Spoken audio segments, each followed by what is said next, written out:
路边石板莫乱捡，因人物件别沾边，贪小便宜吃大亏，夜半敲门混胆寒。今儿个咱们讲的这个故事发生在80年代末冀鲁交界的一个老村子里。这村子不大，100来户人家，祖祖辈辈靠种地过日子，穷是穷了点，但民风淳朴，老规矩也多。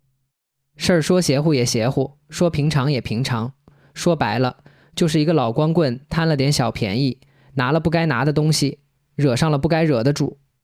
劝您一句，要是这会儿正躺着听，赶紧坐起来，耳机戴好，音量调合适，咱们今儿个这故事就从王老汉盖新房说起。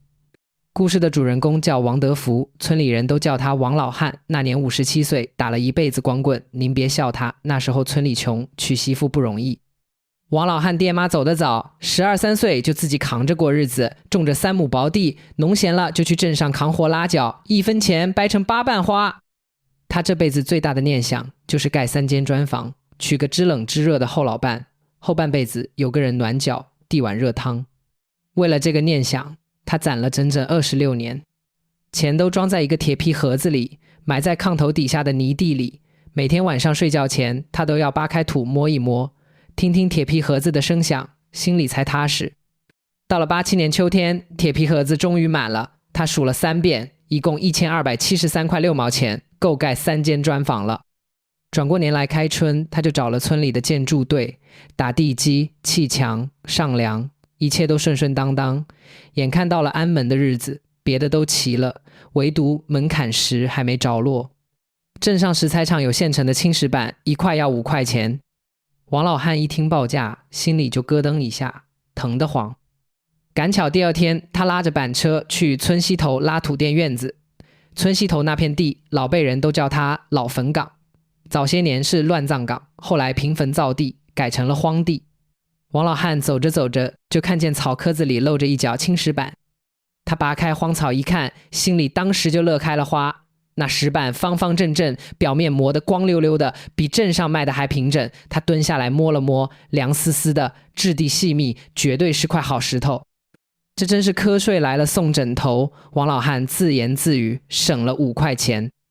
他也不是没犹豫过1秒钟，毕竟这是老坟岗的东西。可转念一想，不就是块破石头吗？都扔在这儿几十年了，风吹雨打的，哪还有什么讲究？他左右看看没人，一弯腰把石板搬上了板车，哼着小曲拉回了家。到了工地，侄子王建军一看，眉头立马就皱成了疙瘩。叔，这石头哪儿来的？村西头捡的，你看这多平整，正好当门槛。叔，不行啊，村西头那是什么地方？老坟圈子啊，这石头指不定是啥呢，万一要是人家的墓碑呢，哪能拿墓碑当门槛啊，太不吉利了。王老汉一听就不乐意了，脸往下一拉，什么墓碑不墓碑的，都平坟几十年了，就是块普通石头，我一辈子穷得叮当响，啥邪祟见了我都得躲着走。你别跟我扯这些封建迷信，就用这个。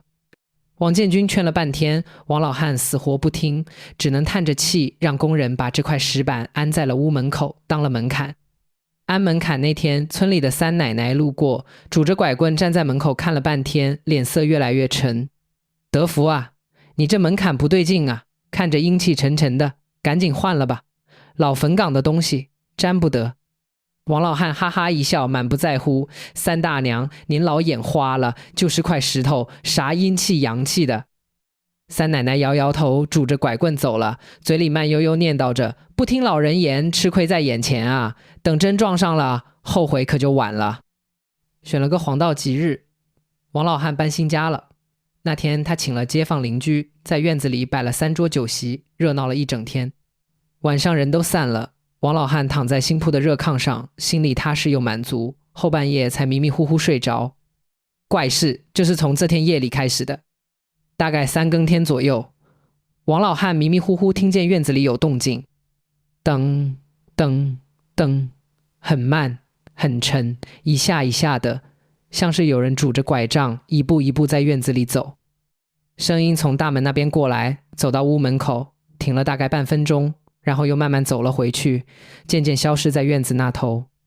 第2天早上起来，他还跟隔壁张老三念叨，说昨晚不知道谁家的狗窜院里了。张老三说不能啊，最近村里的狗都拴着呢，王老汉也没往心里去。可第二天夜里，那声音又来了，而且这一次不是在院子里，是直接到了屋门口。噔噔，拐杖声停在门外，紧接着一声长长的叹息清清楚楚地传进屋里。哎，是个老太太的声音，慢悠悠的，就在门板外面。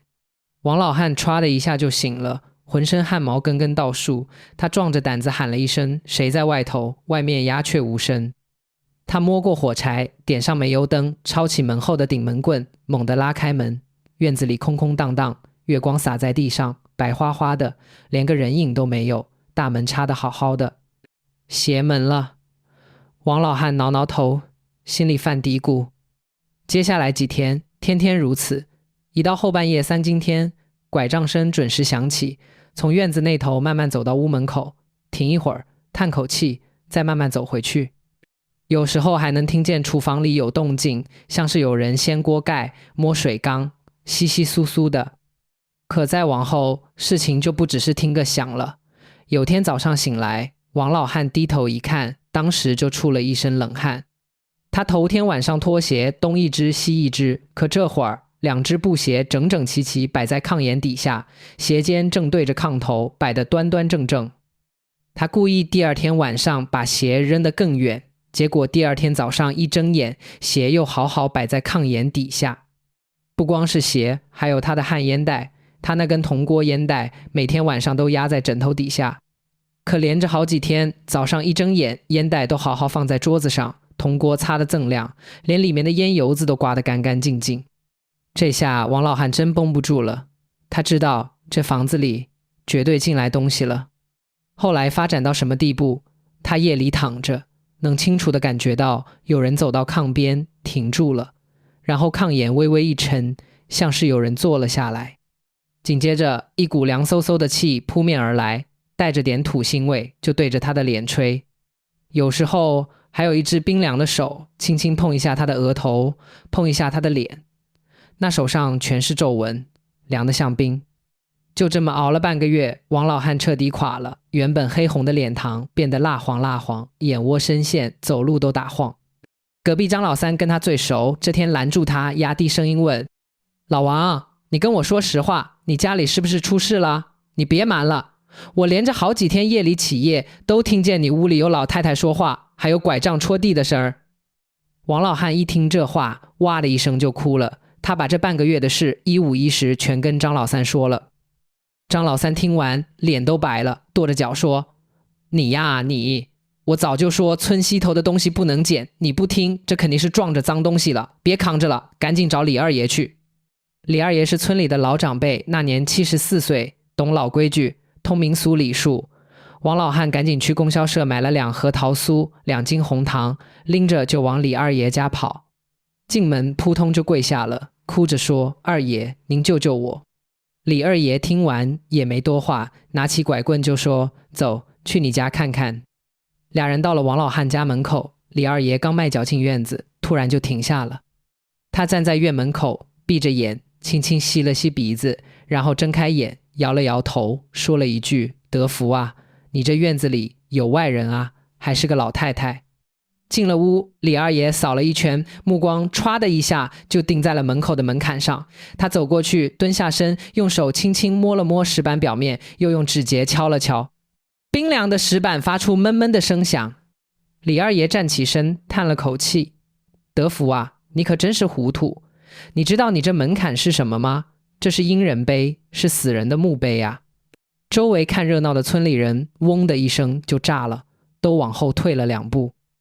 王老汉脸都白了：“不能啊，二爷，这表面光溜溜的，啥字都没有啊。”“字在背面呢。”李二爷说，“常年埋在土里，风吹雨淋，字早就磨平了。可阴人的东西阴气重，一摸就能摸出来。老辈人都知道，门槛是一户人家的气口，是进出门的关口。你倒好，把人家的墓碑安在你家门口当门槛，等于把人家的门牌挂在你门上了。人家的家当在这儿，人家能不回来住吗？”王老汉吓得浑身哆嗦：“二爷，那他会不会害我啊？”李二爷摇摇头：“他没害你，他他给你摆鞋、擦烟袋，帮你盖锅盖，这都是过日子的事儿。他就是个无家可归的孤魂，把这当成自己家了，拿你当家里人待。可人鬼殊途啊，他阴气重，天天跟你在一个屋里，你阳气再盛也扛不住，再熬2月，你这身阳气就被耗干了。旁边有老人插嘴问：二爷，这碑是谁的啊？李二爷用拐棍点了点石板，要是我没猜错，这是村西头刘老孺人的碑，就是那个光绪年间守寡的刘老太太，没儿没女，死了以后族里给立的碑，平粉那年碑就丢了。这老太太一辈子命苦，年轻守寡，没个一儿半女，死了连个上坟的人都没有。现在倒好，被德福捡回来当门槛踩，人家能乐意吗？王老汉扑通又跪下了：二爷，我知道错了，您说怎么办我都听。李二爷说：这事不能来硬的，人家没作恶，没害你，就是想有个家，咱们得好说好商量，风风光光把人家送回去。李二爷当场就给安排了，选日子定在3天后，农历7月12。准备东西：3碗白米饭，3块方方正正的五花肉，3个雪白的大馒头，1壶烫好的老酒，10刀黄纸，20个纸元宝，3尺红布，还有1双新做的小脚布鞋。到了7月12那天，天果然阴沉沉的。下午申时，李二爷带着4个壮小伙子过来了。他先让人在屋门口摆上供桌，把贡品一样一样摆好，点上3炷香。他站在供桌前，对着门看，语气平和地念叨：刘老孺人，晚辈李青山，今儿个给您赔不是来了。王德福有眼无珠，错拿了您的石碑，冒犯了您的清净，是他不对。今儿个我们就把您的碑送回老地方，给您重新立好，培土安家。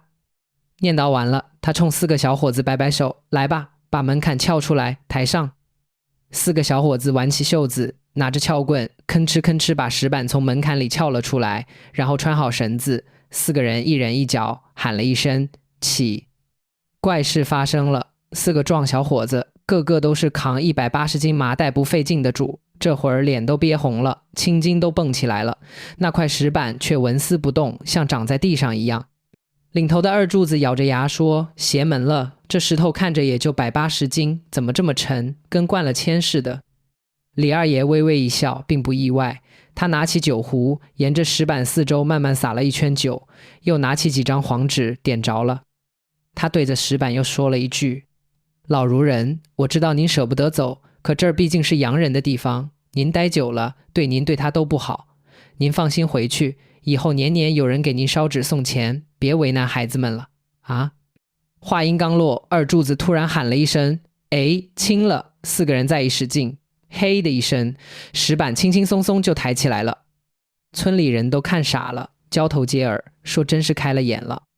4个小伙子抬着石板慢慢往村西头走，王老汉跟在后面，手里捧着贡品，一路走一路小声念叨：刘奶奶对不住了，送您回家。一行人到了老坟岗，李二爷让人在原地挖了个半人深的坑，把石碑稳稳当当立在里面，培好土，踩实了，然后他把那3尺红布轻轻搭在了碑顶上。老孺人，给您安家了。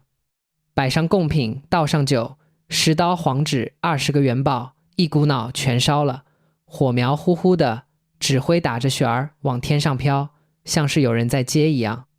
王老汉跪在碑前，结结实实磕了3个响头，额头都磕红了。刘奶奶，晚辈王德福有眼不识泰山，冒犯了您，以后每年清明、7月15、10月1还有过年，我都来给您烧纸上供，给您送钱送吃的。您安心在这儿住着，别再往村里跑了。往回走的时候，王老汉就觉得浑身轻松，前阵子那种沉甸甸压得胸口喘不过气的感觉一下就没了。当天晚上他躺在炕上，心里还有点打鼓，可等着等着，3更天过了，4更天过了，什么动静都没有，安安静静的，只有墙外的蛐蛐叫。那一觉睡得天昏地暗，太阳晒屁股才醒。打那以后，王老汉家里再也没出过怪事，他踏踏实实过日子，身体慢慢养了回来。3个月后，他专门去镇上石材厂挑了块最好的青石板安在了门口，底下还压了2个乾隆通宝。他也真说到做到，每年清明、7月15、10月1，还有大年30，他都要去村西头老坟岗给刘老太太烧纸、摆贡品。后来经媒人介绍，他争娶了邻村的张寡妇，俩人搭伙过日子，和和美美。这事在村里传开了，成了老一辈教育小辈的活例子。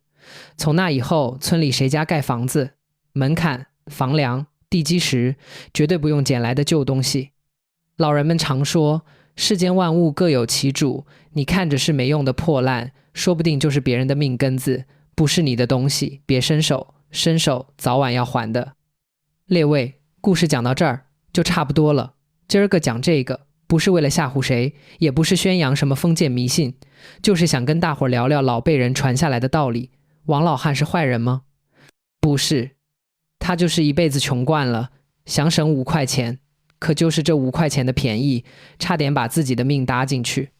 咱们现在日子好了，科技发达了，很多老规矩都没人信了。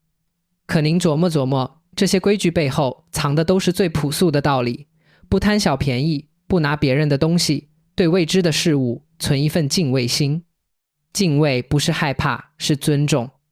尊重天地，尊重逝者，尊重那些我们还不了解的东西。人活一辈子，心安比啥都重要。不贪不该贪的利，不拿不该拿的物，行得正，坐得端，半夜敲门，心不惊。这比什么都强。好了，今儿个的故事就讲到这儿。我问问列位，您老家有没有盖房子的老讲究？有没有人因为捡了不该捡的东西，出过什么稀奇事？欢迎在评论区留言，咱们一起聊聊。觉得故事讲得还行的，麻烦您点个赞，觉得频道对胃口，别忘了订阅一下，点开旁边的小铃铛，这样更新了您第一时间就能收到。这里是老村译文，咱们下期故事不见不散。